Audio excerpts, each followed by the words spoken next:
السلام علیکم ورحمۃ اللہ وبرکاتہ۔ خیر مقدم ہے آپ کا فدا نامے میں۔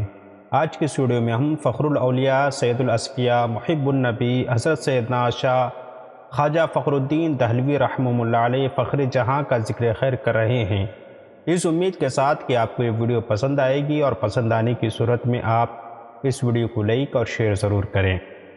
ہم اس ویڈیو کے ڈسکرپشن میں آپ کو ٹائم اسٹامپ بھی دے رہے ہیں، آپ جہاں چاہیں اس پہ کلک کر کے آپ اپنے مطلوبہ عنوان سے اس ویڈیو کو ملاحظہ فرما سکتے ہیں۔ 12ویں صدی ہجری میں دہلی کی سرزمین پر اجمیری مدرسہ کی درسگاہ وہ مثالی درسگاہ تھی جس میں علوم ظاہری کے ساتھ ساتھ علوم باطنی کی بھی تعلیم ہوتی تھی۔ اس مدرسے کے فارغین نہ صرف علوم اسلامیہ میں تبحر و کمال حاصل کرتے تھے بلکہ تزکیہ نفس اور تطہیر قلب کے ذریعے راہ سلوک کے منازل بھی طے کر لیا کرتے تھے۔ اس عظیم اور بافیض مثالی درسگاہ کی مسند پر فخر الاولیاء سید الاصفیاء محب النبی حضرت سیدنا شاہ فخر الدین رحمہ اللہ علیہ فخر جہاں جلوہ افروز تھے۔ حضرت محب النبی کی ولادت باسعادت 1126 ہجری میں بمقام اورنگ آباد مہاراشٹرا میں ہوئی۔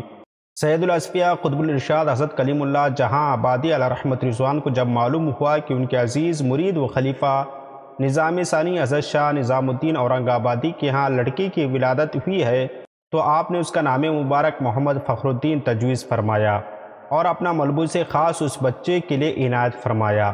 ساتھ ہی ساتھ اس بچے کے شاندار مستقبل کی بشارت دیتے ہوئے فرمایا کہ لڑکا شاہ جہاں آباد میں ہدایت و ارشاد کی شمع روشن کرے گا۔ حضرت شاہ نظام الدین اورنگ آبادی اور حضرت شاہ کلیم اللہ جہاں آبادی علیہ رحمت رضوان کا ذکر خیر ہم پہلے کر چکے ہیں، ان کے تذکرے اور سیرت جاننے کے لیے آپ ان ویڈیوز کو لازمی طور پر دیکھیں۔ حضرت خواجہ فخر جہاں فخر الدین دہلوی رحمہ اللہ علیہ کا سلسلہ نسب والد کی طرف سے حضرت سیدنا صدیق اکبر رضی اللہ عنہ سے ملتا ہے، جبکہ آپ کی والدہ ماجدہ جن کا نام سیدہ بیگم تھا، حضرت بندہ نواز گیسو دراز دکن علیہ رحمت رضوان کی خاندان سے تھیں۔ حضرت فخر الدین دہلوی رضی اللہ عنہ کے بہت سے القابات ہیں، جیسے سید الاصفیاء، فخر الاولیاء، سید المتقین، لیکن ان تمام القابات میں محب النبی آپ کا وہ لقب ہے جو آپ کے لیے آپ کے نام کے ساتھ ملحق ہے، کبھی اس کو جدا نہیں کیا جا سکتا۔ جب بھی محب النبی کہا جاتا ہے تو ہر شخص کا ذہن آپ ہی کی طرف متوجہ ہوتا ہے، اور اس لقب سے آپ ہی کی ذات مراد ہوتی ہے۔ آپ کے اس لقب کی وجہ بتائی جاتی ہے کہ آپ رحمہ اللہ علیہ نے حضرت خواجہ غریب نواز رضی اللہ عنہ اور حضرت چراغ دہلوی رضی اللہ عنہ کو اس لقب سے مخاطب کرتے ہوئے دیکھا تھا۔ حضرت محب النبی علیہ رحمت رضوان نے اپنے والد ماجد حضرت شاہ نظام الدین اورنگ آبادی اور دیگر کبار علماء اکرام سے شرف تلمذ حاصل کر کے متوسطات تک کی تعلیم حاصل کی، اور اس کے بعد استاذ العلماء حضرت علامہ میاں محمد جان جیسے جید عالم دین کی خدمت میں حاضر ہوئے اور ان سے فصوص الحکم، صدرہ، شمش بازغہ وغیرہ جیسی کتابیں پڑھیں۔ فقہ اسلامی میں تبحر و کمال کے لیے آپ نے اپنے زمانے کی یکتائے روزگار فقیہ، حاذق، مفتی اور صاحب دل عالم حضرت علامہ عبدالحکیم علیہ رحمت رضوان کی فیض بخش صحبت اختیار کی، اور ان کی شاگردی میں رہ کر فقہ حنفی کی معروف کتاب ہدایہ کو سبقاً پڑھا، اور فقہ اسلامی کا اس باریک بینی سے مطالعہ کیا کہ اس فن میں آپ کو ید طولہ حاصل ہو گیا، اور استاد نے آپ کو فقہ کی صنعت سرفراز فرما کر روانہ فرمایا۔ اس کے بعد تحصیل علم کے شوق نے آپ کو دکن حیدرآباد کے عظیم عالم حافظ احادیث کثیرہ حضرت اسعد الانصاری المکی کی خدمت میں پہنچا دیا۔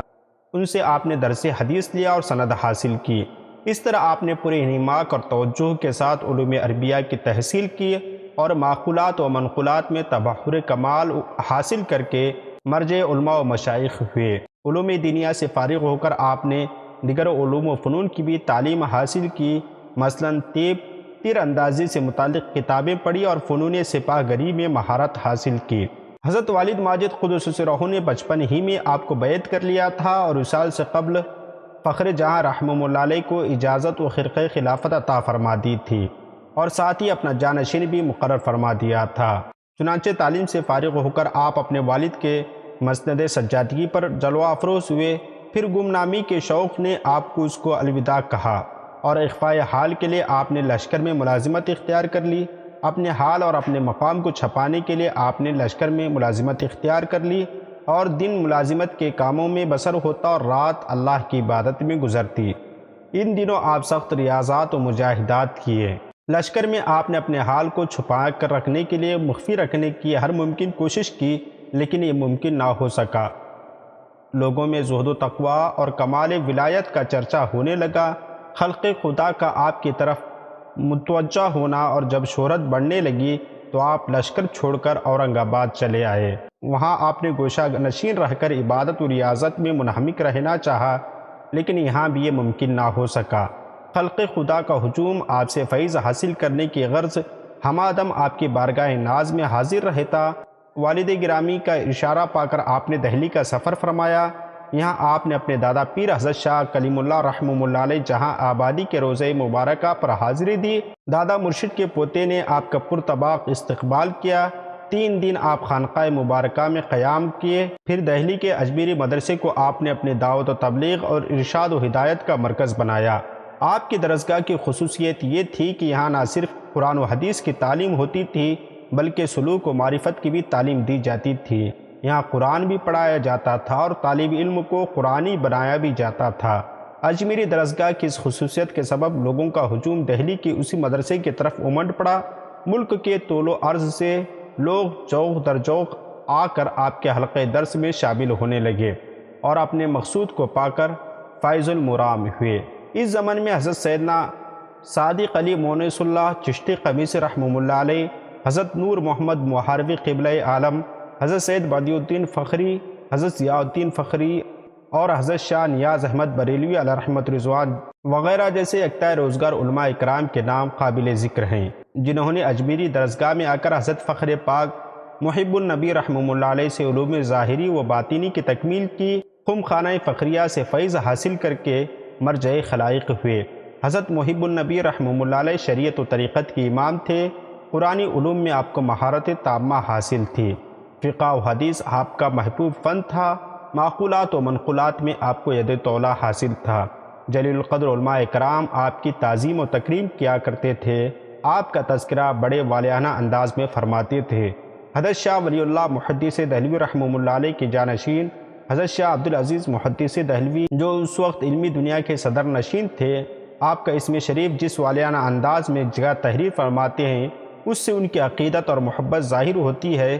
چنانچہ شاہ عبدالعزیز محدث دہلوی رحمہ اللہ علیہ رقم طراز ہیں: برادر دینی، جوہر حق غزینی، سالک راہ خدا جوئی، ملازم طریقہ صدق گوئی، مقبول جناب مولانا عالی جناب، خلائق معاب و بالفضل مولانا فخر الملت والدین محمد قدس سر اللہ الامجد۔ حضرت محب النبی رحمہ اللہ علیہ صاحب تصنیف بزرگ تھے۔ آپ کی تصانیف میں ایک نظام العقائد، دوسرا فخر الحسن اور تیسرا رسالہ مرجیہ قابل ذکر ہیں۔ یہ تینوں رسالے آپ کے تبحر علمی کا آئینہ دار ہیں۔ اہل علم فرماتے ہیں کہ حضرت شاہ فخر الدین دہلوی رحمہ اللہ علیہ کی کتابوں کا دیکھنا ان کی علمیت اور قابلیت پر دلیل ہے۔ نظام العقائد جو فارسی زبان میں ہے، عقائد اہل سنت سے متعلق نہایت جامع کتاب ہے۔ رسالہ مرجیہ غوث اعظم حضرت شیخ عبد القادر جیلانی رضی اللہ عنہ کی مشہور کتاب غنیۃ الطالبین کے ایک بیان کی تشریح میں لکھا گیا ہے۔ رسالہ فخر الحسن، اس کتاب کو حضرت محب النبی رحمہ اللہ علیہ نے حضرت شاہ ولی اللہ محدث دہلوی کے ایک بیان کے تردید میں تحریر فرمایا۔ حضرت شاہ صاحب علیہ الرحمٰن نے اپنی کتاب الانتباہ میں یہ اعتراض کیا تھا کہ ازروئے اصول حدیث حضرت علی رضی اللہ عنہ سے حضرت حسن بصری رضی اللہ عنہ کا لقاء و سماع ثابت نہیں ہوتا۔ حضرت علامہ فخر الدین دہلوی رحمہ اللہ علیہ نے اس کتاب میں اس بیان کی تردید فرمائی اور محدثانہ انداز میں کلام کرتے ہوئے اصول حدیث کے روشنی میں یہ ثابت کیا کہ حضرت علی سے حضرت حسن بصری کا سماع و لقاء صحیح اور ثابت ہے۔ فخر الحسن اس کتاب کو اہل علم میں بڑی مقبولیت حاصل ہوئی اور صاحبان علم نے اس کتاب کو خراج تحسین پیش کیا۔ اپنے وقت کے عظیم عالم دین بحر العلوم حضرت علامہ مولانا عبدالعلی فرنگی محلی رحمہ اللہ علیہ نے جب اس رسالے کا مطالعہ کیا تو اپنا تاثر ان الفاظ میں تحریر کیا۔ وہ لکھتے ہیں: تاریخ مشائخ چشت میں بیان ہے، احسن اعتقاد کے ساتھ ہم یہ جانتے ہیں کہ جو کچھ بزرگوں نے لکھا ہے حق ہے، لیکن یہ تحقیق جو مولانا نے کی ہمیں معلوم نہیں تھی۔ یہ رسالہ عربی زبان میں ہے، ایک زمانے تک شائع نہیں ہوا تھا، پھر خانقاہ غوثیہ ازدقیہ شرام نے اس کو شائع کر کے رسم اجرا عرس ازدق میں کیا۔ حضرت محب النبی علیہ رحمت رضوان ایک عظیم محدث تھے، ایک عظیم فقیہ تھے، لیکن جو رنگ آپ پر غالب تھا وہ رنگ تصوف تھا۔ آپ ایک عظیم الشان صوفی تھے۔ ایک صوفی کے نزدیک مخلوق خدا کی خدمت سے زندگی عبارت ہوتی ہے۔ حضرت فخر پاک کی پوری زندگی مخلوق خدا کی خدمت کرتے ہوئے گزری۔ آپ ہر شخص سے خندہ پیشانی سے ملتے تھے اور ہر ایک کی ضرورت پوری کرتے تھے، کسی حاجت مند کو نفی میں جواب نہیں دیتے تھے۔ آپ کے پاس جو بھی آتا اس کی تعظیم کے لیے کھڑے ہو جاتے تھے۔ اس سلسلے میں آپ چھوٹے بڑے کا فرق نہیں رکھتے تھے۔ حد یہ ہے کہ علالت اور امراض شدید میں بھی آپ اسی طرح آنے والے کا استقبال کیا کرتے تھے۔ آپ خلق عظیم کے مظہر تھے۔ ایک مرتبہ آپ حج کے ارادے سے روانہ ہوئے۔ جب جہاز میں سوار ہونے لگے تو ایک بڑھیا نے بڑھ کر سوال کیا، عرض کیا مجھے لڑکی کی شادی کرنی ہے اور میرا حال یہ ہے کہ فاقہ کرتی ہوں، کس طرح یہ کام میں انجام دوں؟ شاہ صاحب نے یہ سنتے ہی جہاز سے اپنا سامان اتار لیا اور جو کچھ زیادہ راہ تھا اس بڑھیا کے حوالے کر دیا، خود واپس وطن آ گئے۔ آپ اندازہ کر سکتے ہیں اللہ تعالیٰ نے حضرت خواجہ فخر الدین رحمہ اللہ علیہ کو ایسا قلب عطا فرمایا تھا جو خدمت خلق کے جذبے سے ہمیشہ سرشار رہتا تھا۔ حضرت محب النبی رحمہ اللہ علیہ کی زندگی سیرت نبی کی آئینہ دار تھی۔ آپ صرف دوسروں کو خیر کی نصیحت کے قائل نہیں تھے بلکہ خود بھی اس پر عمل کیا کرتے تھے۔ آپ کے خوبیوں کے تذکرے سے تاریخ مشائخ چشت بھری پڑی ہے۔ حضرت محب النبی رحمہ اللہ علیہ اپنے آقا و مولا پیارے مصطفیٰ صلی اللہ علیہ وسلم کے سچے عاشق اور غلام تھے۔ آپ کا دل سنت نبوی کے جذبے سے سرشار رہتا تھا۔ آپ ہر معاملے میں سنت نبی کا خیال رکھتے تھے۔ ایک مرتبہ کھانے کے لیے بیٹھے اور مریدین کو متوجہ کر کے فرمانے لگے، میں جس طرح بیٹھا ہوں حضور نبی کریم صلی اللہ علیہ وسلم اسی انداز میں بیٹھ کر کھانا تناول فرمایا کرتے تھے۔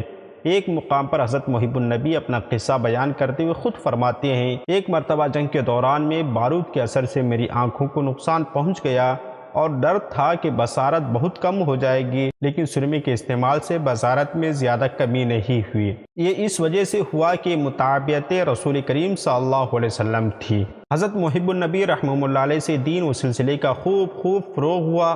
آپ کے خلفاء دور دراز تشریف لے گئے۔ آج پوری دنیا میں فخری خانقاہیں قائم ہیں اور وہاں حضرت فخر پاک فخر جہاں رحمہ اللہ علیہ کے فیضان کی بارش ہو رہی ہے۔ یہی وجہ ہے کہ آپ کو سلسلہ نظامیہ چشتیہ کا مجدد بھی کہا جاتا ہے۔ حضرت شاہ فخر الدین دہلوی رحمہ اللہ علیہ کا وصال 27 جمادی الثانی 1199 ہجری کو اس وقت ہوا جب آپ کی عمر شریف 73 سال کی تھی۔ حضرت خواجہ قطب الدین بختیار کاکی رحمہ اللہ علیہ کے احاطے میں آپ کے روضے سے قریب حضرت فخر الدین فخر جہاں رحمہ اللہ علیہ کا مزار مبارک مرجع خلائق ہے اور ہر سال تاریخ وصال پر عرس کا اہتمام ہوتا ہے۔ آپ سے درخواست ہے کہ ہماری ویڈیو کیسی لگی آپ ہمیں کمنٹ باکس میں بتائیں اور اس ویڈیو کو زیادہ سے زیادہ شیئر کریں اور ہمارے چینل کو سبسکرائب کریں۔ ہمارے فیس بک فدا نامہ پیج کو ضرور فالو کریں۔ ملتے ہیں اگلی ویڈیو میں، تب تک آپ اپنا اور اپنے پیاروں کا خاص خیال رکھیں۔ السلام علیکم۔